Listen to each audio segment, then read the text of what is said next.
दोस्तों, अगर अभी तक आपने अपने सारे फाइनेंशियल गोल्स या प्लानिंग नहीं बनाई हुई है और हर साल आप इस चीज को ये कह के टाल देते थे कि अगले साल से शुरू करेंगे, तो चलिए आज मैं आपको बताता हूँ 2025 में आपको अपने फाइनेंशियल टारगेट्स कैसे कैसे बनाने हैं और कौन कौन सी वो चीजें हैं जिन पे आपको ध्यान देना चाहिए। नमस्कार दोस्तों, मैं सीए सत्यम गुप्ता एक बार फिर से आप सभी का स्वागत करता हूँ हमारे इस चैनल द सीए कपल में, जहां हम आपके लिए रेगुलर बेसिस पे फाइनेंस, टैक्सेशन, जीएसटी इन तमाम सब्जेक्ट्स के ऊपर अपडेट्स लेके आते रहते हैं। तो अगर आपको हमारे ये वीडियोस पसंद आ रहे हो तो उनको लाइक जरूर करिएगा, प्लस हमारे चैनल को भी सब्सक्राइब करिएगा, क्योंकि इससे मिलता है हमको मोटिवेशन आपके लिए ऐसा बेहतरीन कंटेंट बनाने के लिए। दोस्तों चलिए आज की इस वीडियो को स्टार्ट करते हैं हमारे सबसे पहले पॉइंट से, जो बात करता है बजटिंग के बारे में। जी हाँ दोस्तों, बजटिंग इज द की। ये बात आपको हमेशा ध्यान रखनी है, क्योंकि अगर आप एक अपना बजट नहीं बनाते हैं तो हमेशा आप ओवर स्पेंडिंग की तरफ चले जाते हैं, और अगर हमेशा आप ओवर स्पेंडिंग की तरफ जाएंगे तो ना ही आपके पास पैसा बचेगा, ना ही आप उससे इन्वेस्ट कर पाएंगे और ऐसी जगहों पे लगा पाएंगे जहां से आपकी लॉन्ग टर्म वेल्थ क्रिएशन की जर्नी स्टार्ट हो पाए। इसलिए हमेशा आपको ध्यान रखना है कि आपको हर चीज का अपना एक बजट बना के चलना है, उसके साथ स्टिक रहना है। कभी कोई इमरजेंसी खर्चा आए तो आप थोड़ा बहुत ऊपर नीचे कर सकते हैं, बट अपने बजट में ज्यादा वेरिएशन नहीं करना है। दोस्तों सेकंड पॉइंट जो हमारा होता है वो बात करता है build a strong emergency fund के बारे में। आप सभी को पता होगा इमरजेंसी फंड जरूरी इसलिए भी होता है कि बाय चांस अगर हम किसी जॉब में हैं और हमारी जॉब नहीं रहती है या कोविड जैसी कोई सिचुएशन आ जाती है, तो हमारे पास एटलीस्ट 6 से 12 महीने का बैकअप फंड होना चाहिए, जिससे हम अपना जीवन आराम से चला सके। जो रेगुलर बेसिस पे हमारे खर्चे होते हैं वो सारे मीट आउट हो सकें। तो कभी भी आपकी जॉब लगे या कोई बिजनेस आप स्टार्ट करते हैं तो सबसे पहले अपने घर के बेसिस पे जो 12 महीने का इमरजेंसी फंड होता है या 6 महीने का इमरजेंसी फंड भी आप मान सकते हैं, उसको बना के एक बार साइड कर दीजिए। उसके बाद जो बचा हुआ पैसा होता है उससे आप अपनी इन्वेस्टमेंट, अलग अलग तरीके के खर्चे और अपने विशेष को पूरी कर सकते हैं। दोस्तों तीसरी चीज जो मैं आपको बताऊंगा वो बहुत ही जरूरी है, और यहाँ हम लोग बात करेंगे एग्रेसिवली पे ऑफ ऑल योर डेब्ट्स।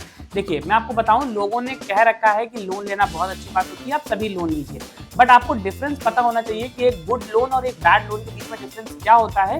क्योंकि जो एक गुड लोन होता है वो आपके एसेट्स को बढ़ाता है, बट यहीं पे जो एक बैड लोन की कैटेगरी में लोन क्लासिफाई होता है वो आपके ऊपर डेब्ट्स को बढ़ाता चला जाता है, और ना कभी आप उस लोन को रीपे कर पाते हैं, और साथ ही साथ आपके पास पैसा बचता ही नहीं है, तो आप इन्वेस्टमेंट कहाँ से स्टार्ट करेंगे। तो जितने भी लोन आपके पास 10% से ऊपर के आ रहे हैं, आप कोशिश करिए कि उनको जल्दी से जल्दी पहले आप उसको खत्म कर दीजिए। क्योंकि अगर आप लोन चलाते रहेंगे और अपनी इन्वेस्टमेंट भी चलाते रहेंगे तो लोन पे जितना आप इंटरेस्ट देंगे उससे हो सकता है थोड़ा बहुत आसपास आपको रिटर्न मिले अपनी इन्वेस्टमेंट से।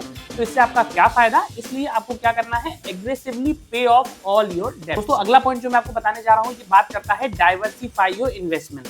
देखिए मैं आपको बताऊं, हर किसी को हर तरीके की इन्वेस्टमेंट समझ में नहीं आती है, बट इसका मतलब ये नहीं है कि अगर आपको एक तरीके की इन्वेस्टमेंट समझ में आ गई, सपोज फिक्स डिपॉजिट आपको अच्छा लगता है या आपको म्यूचुअल फंड अच्छे लगते हैं, तो आपका जो इन्वेस्टमेंट का पोर्टफोलियो है उसका 100% अमाउंट आप उसी जगह लगा दें।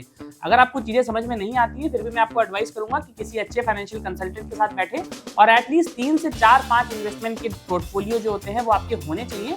इसमें आप फिक्स डिपॉजिट की तरफ जा सकते हैं, एफडी की जिसको हम लोग बात करते हैं, नेक्स्ट होता है हमारा म्यूचुअल फंड, फिर डायरेक्ट स्टॉक इन्वेस्टमेंट हो गया, रियल एस्टेट इन्वेस्टमेंट हो गया, और आज की डेट में क्रिप्टो इन्वेस्टमेंट भी बहुत अच्छा ऑप्शन है। बट यहाँ पे आपको अपनी टोटल इन्वेस्टमेंट पोर्टफोलियो का मात्र 1 से 2% ही लगाना चाहिए, क्योंकि ये हाईली रिस्की हो सकता है। अगला पॉइंट जो मैं आपको बताने जा रहा हूँ ये बहुत ही जरूरी है, क्योंकि यहाँ हम लोग बात करेंगे एक्सप्लोर पैसिव इनकम ऑप्शंस। देखिए आपको पता होगा कि जो हमारे एस इन्वेस्टर थे वॉरेन बफेट, इन्होंने भी ये बात बोली हुई थी कि अगर आपके पास सिर्फ एक सोर्स ऑफ इनकम है तो आप सिर्फ एक मेडिकल इमरजेंसी या इस तरीके की कोई एक इमरजेंसी से दूर है पॉवर्टी में वापस जाने के लिए। क्योंकि सपोज अगर आप एक सोल अर्नर हैं और आप सिर्फ जॉब से ही पैसा कमाते हैं, आप एग्जाम्पल को मान के चलिए कि बाई चांस भगवान ना कहें अगर आपके साथ कुछ हो जाता है और आप अपनी जॉब पे नहीं कर पाते हैं या जॉब पे नहीं जा पाते हैं, तो आपको पैसा कहाँ से मिलेगा।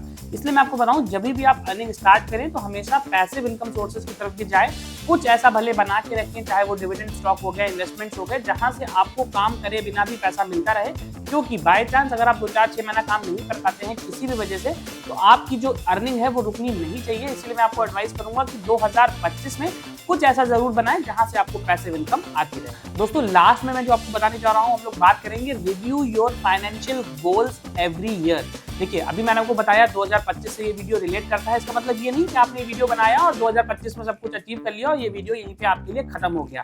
फाइनेंशियल गोल जो होते हैं ये 10, 12, 15, 20 साल के लिए चलते हैं। तो अगर आप इस वीडियो को आज देख रहे हैं 2025 में, तो मैं आपसे यही आशा करूंगा कि आप इस वीडियो को देखिए, समझिए, अपने फाइनेंशियल गोल्स को नोट करिए, प्लस अगले साल होने के बाद इसको फिर से रिव्यू करिए। हो सकता है तो उसमें कुछ एड ऑन करिए, या आपको कोई चीज रेलिवेंट नहीं लगती है तो आप उसको डिलीट भी कर सकते हैं, बट आपको अपने फाइनेंशियल गोल को रिव्यू हर साल जरूर करना चाहिए, क्योंकि अगर आप ऐसा करेंगे तभी आप अपने फाइनेंशियल गोल को अचीव कर पाएंगे और समय के साथ साथ इन्फ्लेशन को भी बीट कर पाएंगे।